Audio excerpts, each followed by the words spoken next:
The holiday of Shavuot is more than just about giving the Ten Commandments to the Jews on Mount Sinai. It celebrates biblical Ruth, the matriarch, the great-grandmother of King David himself. And we're very, very happy right now to be joined by the Deputy Mayor of Jerusalem, Fleur Hassan-Nahoum, who is also in charge of international relations, I guess the foreign minister of sorts of Jerusalem. Thank you so much. Thank you for being here. So and what a great location. Welcome to our city, Emily. I hope you come here every week now. This is your backyard. It's so crazy to think that you yourself, you've risen through the ranks of politics, which I know is not an easy job, but you yourself moved here from abroad, originally from Gibraltar, and you studied in the UK? That's right. I've been here for 19 years.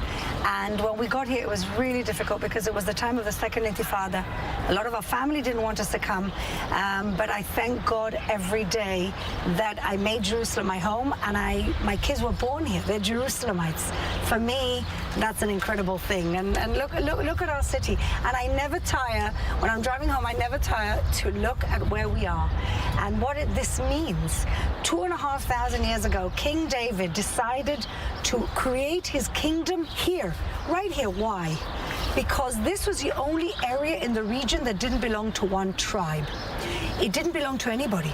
So David thought to himself, let's set up this region here so all tribes can feel at home. And Jerusalem is a place where its diversity is in our DNA and all tribes feel at home here. 100%. And so for you to have, been part of the context of this very intricate city, it's not a simple very city. challenging. How have you been able to rise up being a woman in a place where there's so many, religious people living here? What was it like for you even, getting involved in politics, let alone rising through the ranks to become, number 2 to the city of Jerusalem? So, well, it's not easy, politics, and there's a lot of luck involved.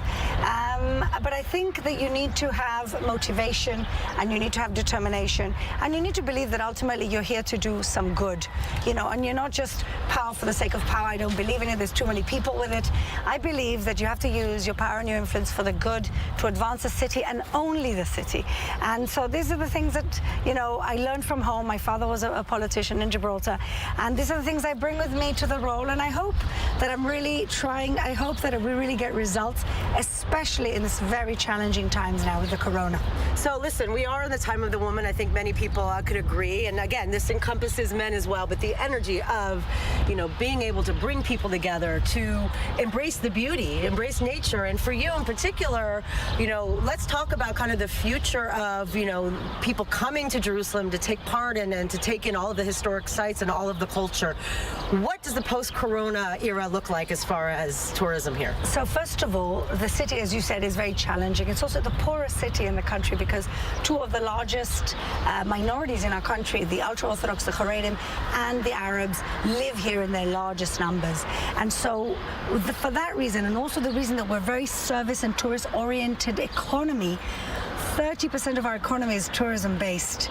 It's devastating. And so what we're already doing is, because, we're resilient here in Jerusalem, we're thinking about the day after. And the day after involves, I want to position Jerusalem to be the post-corona pilot tourism city so that we see what it looks like here. And what it looks like is different innovations to avoid as much contact as possible. We're talking about coming to tourist sites like this, but in limited numbers. We're talking about different types of hotels, more the boutique experience. We're talking about all these different ways that we, because we're a city that managed well the corona, that we can be an example to the world to come here and start, enjoying tourism and everything we have to offer. I'm not worried about Jerusalem in the long term. There's only one Jerusalem. There's only one Jerusalem. It's one of the oldest cities. It's a city House of all nations. House of all nations represents the past, the present, and the future. Jerusalem is eternal.